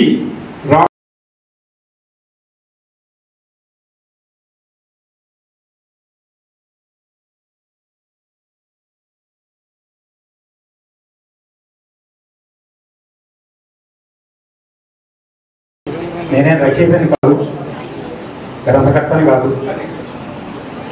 తెలుగు మాస్టర్ కూడా కాదు. టెలిఫోన్లో ఉద్యోగం చేసుకున్నవాడిని, ప్రస్తుతం లాయర్గా ఉన్నవాడిని. కానీ గ్రంథాల పట్ల నాకు చదవాలనే ఉత్సాహం ఎక్కువ. ఇప్పుడు మీరున్న నారాయణ ఆచార్య గారు వారి కష్టావధానాలు నేను యూట్యూబ్లో చాలాసార్లు చూస్తూ ఉంటాను. ముఖాముఖి వార్త నాకు పరిచయం చాలాసార్లు చూస్తూ ఉంటాను. అట్లానే పెద్దల యొక్క గ్రంథాలన్నీ కూడా చదవటం, అందులో ఉన్న రసాన్ని ఆస్వాదించడానికి ప్రయత్నం చేయటం నాకున్నటువంటి చిన్న అలవాటు. అయితే నాకున్న ఇంకొక లక్షణం అనండి, ఇంకేదైనా అనండి, ఎక్కడైనా పుస్తకం కనబడితే నేను కొని చదువుతాను. ఆ పుస్తకాన్ని దాచుకుంటాను. ఎవరైనా ఇంటికి వచ్చినటువంటి అతిథులు ఎవరైనా వచ్చి వాళ్ళకి ఎవరైనా ఇవ్వాలంటే నేను నా పుస్తకాల్లో ఉన్న మీకు కావాల్సిన పుస్తకం తీసుకెళ్ళండి అంటాను. తిరిగి ఇవ్వమని నేను అడగను. దయచేసి మీరే ఉంచుకోండి, ఆ పుస్తకం మీరు చదవండి అంటాను. అంటే మంచి పుస్తకాలు అయితే నేను ఒక్కొక్క పుస్తకం 5 కాపీలు 6 కాపీలు కొనుక్కొని పెట్టుకుంటాను. వాటిని ఇవ్వటం అనేటువంటిది ఒక అలవాటు. నిన్ననే చిన్న పిల్లల పుస్తకాలు 10 రూపాయల పుస్తకాలు రాష్ట్రోత్థాన పరిషత్ అనే వాళ్ళు పబ్లిష్ చేస్తే ఒక 400 పుస్తకాలు కొన్నాను. ఇంకా రాలే, నాకు తెలుసు, ఆన్లైన్లో ఉన్నాయి. సో మంచి పుస్తకం ప్రజలకు చేరటం అవసరం అనేటువంటిది నాకున్నటువంటి ఒక అభిప్రాయం. ఇవాళ రామాయణం గురించి పెద్దలు చాలామంది చెప్పారు. రామాయణం గొప్పతనం గురించి ఇంకా నేను కూడా నాకు యాడ్ చేసినందువల్ల రామాయణ గొప్పతనం చెప్పడం కాదు. అందరికి తెలిసినటువంటి అంశాలే. ఒక ఆయన చెప్పారు, ఈరోజు రాముడి గురించి రామాయణం గురించి ఈ దేశంలో ఎక్కడా ఎవరికి చెప్పవలసిన అవసరం లేదు, కానీ అది నిత్య నూతనం, అతి సనాతన నిత్య నూతనం. ఇవి రెండు ఆ రామాయణంలో ఎప్పుడు నిమిడిపోయింది. సో అతి సనాతనమైంది కానీ నిత్య నూతనమైంది. ఈ దేశంలో ఉన్నటువంటి ఆయన టకటకటక రాష్ట్రాల పేరు చెప్పాడు. ఏ రాష్ట్రంలో రాముడి పేరు లేదో మీరు కనుక చెప్పగలిగితే మీకు బహుమతి స్థానం సభలో ప్రకటించాడు. రాముడి పేరు లేనటువంటి గ్రామం ఈ దేశంలో ఉన్న 5,60,000 గ్రామంలో ఒక్క గ్రామంలో ఉంది. రాముడి పేరు అట్లా అట్లా ప్రకటించబడింది పాత రోజుల్లోనే. ఇవాళ కొత్తగా కాలంలో విచిత్రమైన పేర్లు పెట్టుకుంటున్నారు, డిగ్రీష్ డగ్రీష్ కొత్త పేర్లు వస్తున్నాయి. కానీ పాత రోజుల్లో అందరింట్లో ఒక రాముడు, నలుగురు బిడ్డలు ఉంటే ఖచ్చితంగా ఒక రాముడు ఉండేది.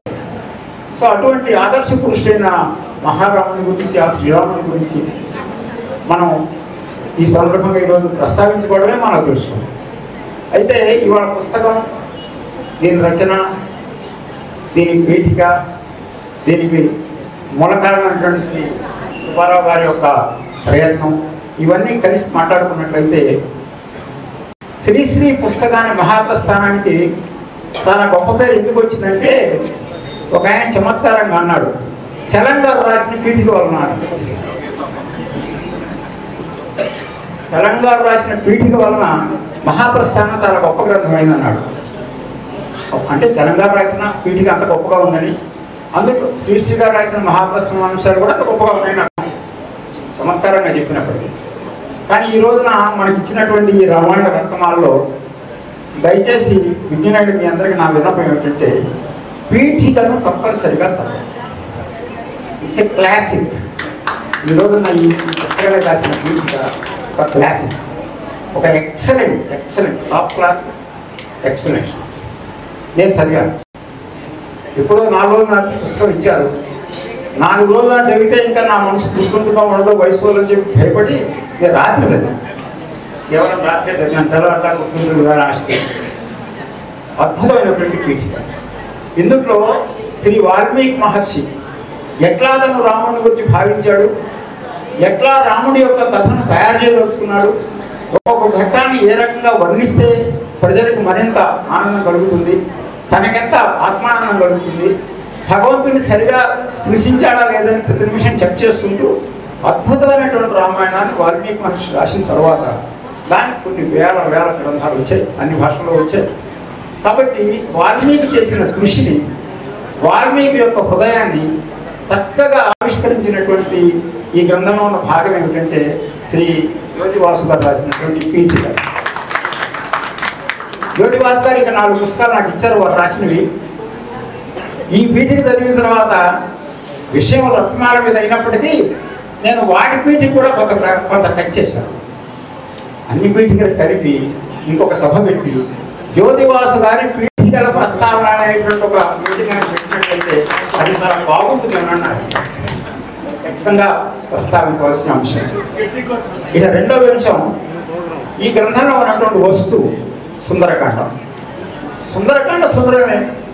అందులో నారాయణ ఆచార్య గారు సుందరకాండ ఎప్పుడు సుందరమే, అందులో సందేహం ఏముంది, అద్భుతం ఉంది. కానీ సుందరకాండని రాయటానికి శ్రీ సుబ్బారావు గారు ప్రస్తావించినటువంటి అంశాలు ఏమిటంటే, మా బావగారైన కొల్లాపల్లి సుబ్బారావు గారి యొక్క ఉత్సాహ ప్రోద్బలం ఉందని, వారు రాసినటువంటి లంకా విజయం అనేటువంటి పుస్తకాన్ని పద్య రూపంలో రాస్తే బాగుంది వారు ప్రస్తావించారని, అందువల్ల ఆ ప్రయత్నం తను చేశానని చెప్పేసి ఈ పుస్తకంలో ప్రస్తావించారు. పాపం మా కొల్లాపల్లి సుబ్బారావు గారు కూడా చాలా గ్రంథాలు రాద్దామని కోరిక. చాలా విలువైన ప్రసంగం చేశారు. వారికి శనగపల్లి సుబ్బారావు గారికి మధ్య ఒక సంబంధం నాకు కనిపిస్తోంది. రుద్రవరంలో గ్రంథాలయం కోసం చాలా కృషి చేసిన మహానుభావుడు శ్రీ శనగపల్లి సుబ్బారావు గారు. వెలగా వెంకటప్పయ్య గారికి కూడా తన రచనను అంకితం చేశారు. గ్రంథాలయ ఉద్యమంలో ముందుండి నడిచిన వాడు గాంధేయవాది శనగపల్లి సుబ్బారావు గారు. అట్లాగే రామకృష్ణారావు గారు ఇందాక చెబుతూ, నేను ఒక్కొక్క గ్రంథాన్ని మంచి గ్రంథం ఉంటే 4, 5, 6 కొని విజ్ఞులైన పాఠకులకు ఇస్తూ ఉంటాను చదివించడం కోసం అన్నారు.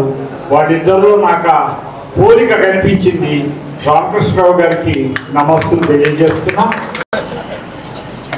ఎందుకంటే నాకు మా వీధిలోనే రోజు కనిపించేటువంటి తనపల్లి సుబ్బారావు గారు నాకు ఉగాదికి సంక్రాంతికి ఒక పద్యం రాసి నాకు వినిపించేవారు. ఈ పుస్తకం రాయడానికి మొట్టమొదటిగా నాకు చెప్పింది శనగపల్లి సుబ్బారావు గారు, నేను సుందరాకాండ రాస్తున్నానయ్యా, తొందరగా రాయండి సార్, చదివి వినిపించానంటే పద్యాలు రాసి ముందరగా నాకు వినిపించేవారు. మీరు నమ్మరు. అయితే ఇంకోటి ఏంటంటే అద్భుతమైంది ఈ పుస్తకం గురించి నేను ఈ కవర్ పేజీ గురించి చెప్దాం అనుకుంటున్నా. కవర్ పేజీ ఎవరు డిజైన్ చేశారో కానీ అద్భుతంగా ఉంది. ఒట్టిమిట్ట రామాలయంలో సీతామ్మవారి విగ్రహం వేశారు. సుందరకాండ సీతామ్మవారు ఎంత అవినాభావ సంబంధం ఉందో ఆంజనేయ స్వామికి తెలుసు. అందుకనే ఈ పుస్తకం మీద సీతామ్మవారి విగ్రహం కవర్ పేజీగా వేయటం అనేది చాలా అద్భుతమైనటువంటి ఇది నేను అనుకుంటున్నాను. అలాగే ఇంకొక మాట ఏమిటంటే ఎందరో రామాయణాలు రాశారు. రామాయణం రాయడానికి ఒకరు కాదు, కృష్ణనాథ గారి దగ్గర నుంచి కల్పవృక్షం, విషవృక్షం, ఇంకా పోతే మొదల రామాయణం, 100 రామాయణాలు ఉన్నాయట. అంటే ప్రశంసలను కురిపించారు. వీటన్నిటికంటే ముందు ఆయన అతి సామాన్యమైన స్థితి నుంచి ఉన్నతమైనటువంటి స్థాయికి ఎదిగాడు. అదే నాన్ ఋషి కురితే కావ్యం. నాన్ ఋషి కురితే కావ్యం. ఋషి కాని వాడు ఎవ్వడు కూడా కావ్యాన్ని రాయలేడు. ఆయన ఋషితత్వాన్ని పొందగలిగినటువంటి శక్తి. రెండవది ఏంటంటే ఆయన ఏ యుద్ధం చదవలేదు, ఇంకా ఏ ఇతరమైనటువంటి భాషా ప్రవీణ్యం చదవలేదు, ఏది చదవకుండానే ఆయన ఈ కావ్యంలో 18 వర్ణనలు ఉన్నాయి. 18 వర్ణనలు. ప్రకృష్టస్య బంధం ఇది ప్రబంధం. ఇది ప్రబంధ లక్షణాలు కలిగినటువంటి కావ్యం. ఇప్పటి వరకు మా వేదికపై ఉన్నటువంటి ఈ వ్యక్తులందరూ కూడా గుర్తించినటువంటి అంశం దాన్ని ప్రస్తావించలేదన్న ఉద్దేశంతోనే నేను డయాస్ మీదకి వచ్చాను. ప్రకృష్టస్య బంధం ఇది ప్రబంధం. 18 వర్ణనలు ఉంటేనే అది ప్రబంధం అవుతుంది. ప్రబంధ కాలంలో రాసినటువంటి ప్రబంధ కవులు అందరూ ఆ కోవలో ఈ గ్రంథాన్ని మరి శనగపల్లి సుబ్బారావు గారు ప్రతిరోజు ఆయన రాసిన ప్రతి పద్యాన్ని కూడా నాకు కట్ట మీద చదివి వినిపించి బాగుందా అన్న తర్వాతనే దీనికి ఎక్కించాను. మరి అలాంటి మంచి మిత్రుడు అల్పాక్షరము అనల్పార్థ రచన కల్పించుట కాదు కవి వివేకం. అల్పాక్షరములు చిన్న పదాలతో కాగల బంధించినట్టుగా అత్యంత ప్రకృష్టమైన బంధంతో ఈయన కావ్య రచన చేశాడు. గారిని గురించి మీరు మాట్లాడడం హాయిగా ఉంది. ప్రకృష్టమైన బంధము కలిగినటువంటి రచనగా వాల్మీకి వారి సుందరకాండ అలరారుతూ ఉంది. దాన్ని అనువాదం చేసినప్పుడు తెలుగులో కూడా ప్రకృష్టమైన బంధం అలాగే ఉంటుంది. చాలా చక్కగా మాట్లాడారండి, సంతోషము.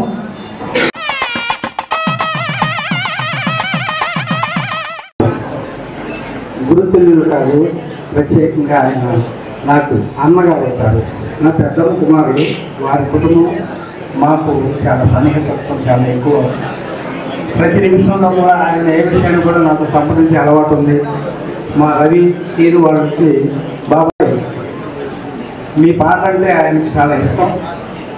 చివరిగా ఒకసారి రావణ్ వారు నేను ఒక కీర్తన పాడి ఈ సభ ముగిస్తారని చెప్పి మా రవి వాళ్ళు అడగడం వలన నేను ఇక్కడ దాకా వచ్చాను. ఈ సభ గురించి ఆయనతో ఒక్క మాట ఆయనతో పంచుకునే విషయాలు కొన్ని ఉన్నప్పటికీ ఇది సమయం కాదు. ఒకే ఒక మాట, చాలా సౌమ్యుడు. ఎందుకంటే ఆయనలో ఉన్న ఆందోళన అనేది ఏ రోజు ఎవరి పట్ల ఎవరి దృష్టిలో కూడా ఆయన మనసులో ఎంత ఆందోళన ఉన్నా ఆయన ఆందోళన ప్రదర్శితం కాదు. ఆయనతో నాకున్న గొప్ప అనుభవం.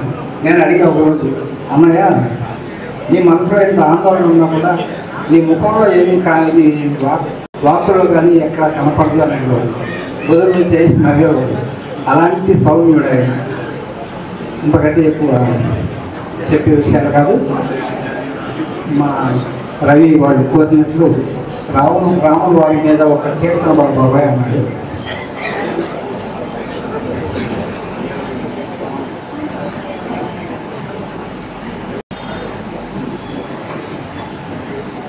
రాముడు రాఘవుడు రవికులుడితడు భూమిజకు పతి అయిన పురుష నిధానము.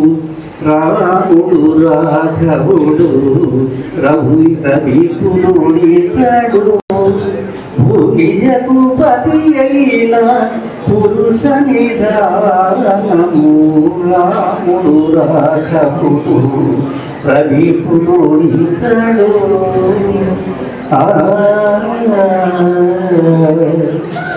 అలయపుత్ర కామేష్టి అందు పరమానము. అలయపుత్ర కామేష్టి అందు పరమానమున పరగజనించిన పరబ్రహ్మము. సురల రక్షింపగ అసురుల శిక్షింపగ. సురల రక్షింపగ అసురుల శిక్షింపగ. హిరమై ఉదయించిన దివ్య తేజము. రాముడు రాఘవుడు రవికులుడితడు.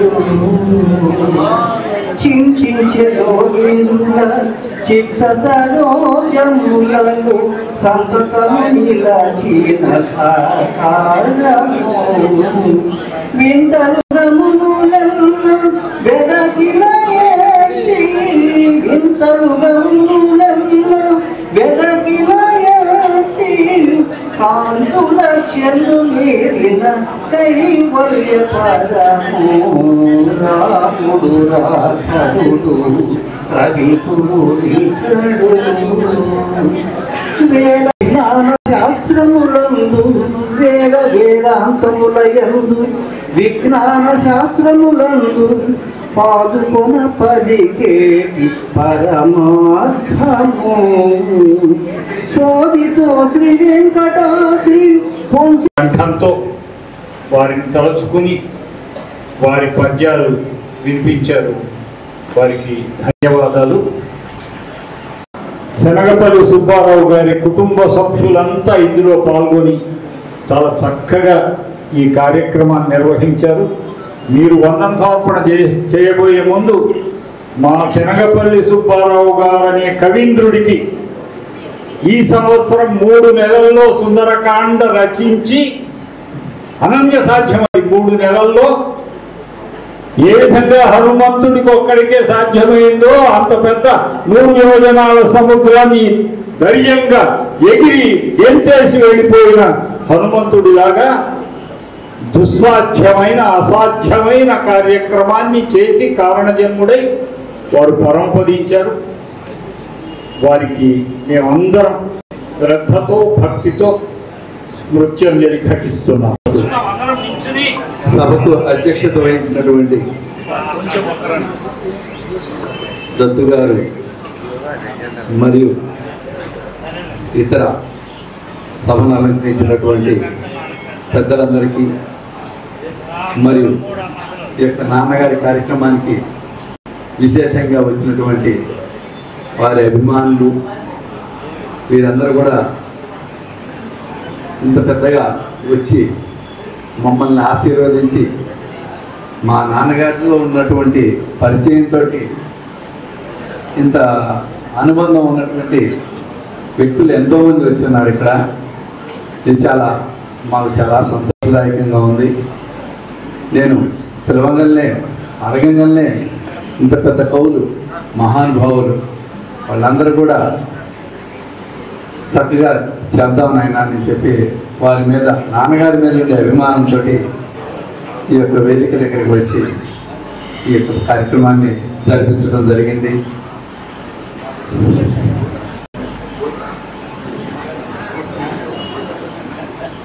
నాన్నగారి గురించి చెప్పాలంటే నేను దాదాపుగా ఏం చెప్పలేకపోతున్నాను. ఎందుకంటే వారు నా కళ్ళ ముందే తిరుగుతూ ఉంటారు, కనపడతా ఉన్నారు ఈరోజు.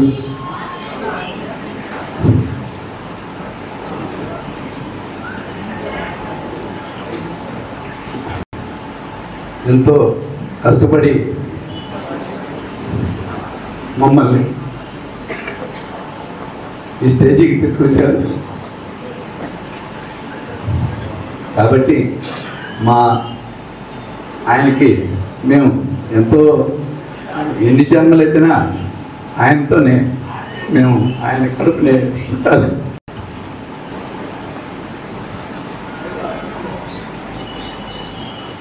మేము కోరుకుంటున్నాము.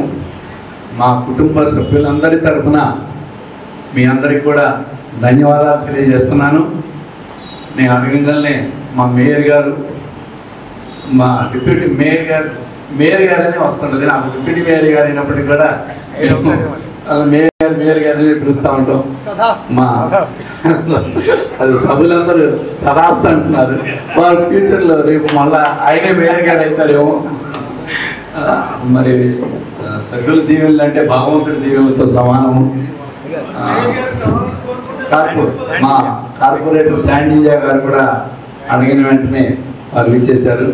నాన్నగారి స్నేహితులు, ఆయనకి ఆత్మ బంధువులు చాలామంది వచ్చి ఉన్నారు ఇక్కడ. వారందరూ కూడా ఎంతో గద్గద స్వరంతో వారికి ఉండే అనుబంధాన్ని వాళ్ళు తెలియజేశారు. మా సభా అధ్యక్షులు వారు చాలా చక్కగా, ఎంతో హుందాతనంగా, ఎంతో మంచిగా నాన్నగారి గురించి కానీ, మన సభ్యుల గురించి కానీ, ఈ యొక్క రామాయణ సుందరకాండ రత్నమాల గురించి కానీ ఎంతో సవివరంగా చాలా చక్కగా తెలియజేశారు. సభ్యులందరికీ కూడా నాన్నగారు పరిచయము. ఒకటి ఇప్పటికే కాలాతీతం అయిపోయింది. కొంతమంది సభ్యులు కూడా అడిగి ఉన్నారు నాన్నగారి గురించి, మేము 2 నిమిషాలు మాట్లాడతామని అడిగినారు. కానీ ఎక్కువ ఇంతమందిని ఇబ్బంది పెట్టడం నాకు ఇష్టం లేక సభని ఇంతటితో ముగిస్తున్నాము. నేను ఇక 2 నిమిషాలు మాత్రం వారికి, సభా అధ్యక్షుల వారికి మరియు సభలో అలంకరించిన పెద్దలందరికీ కూడా చిరు సత్కారం చేయడం జరుగుతుంది.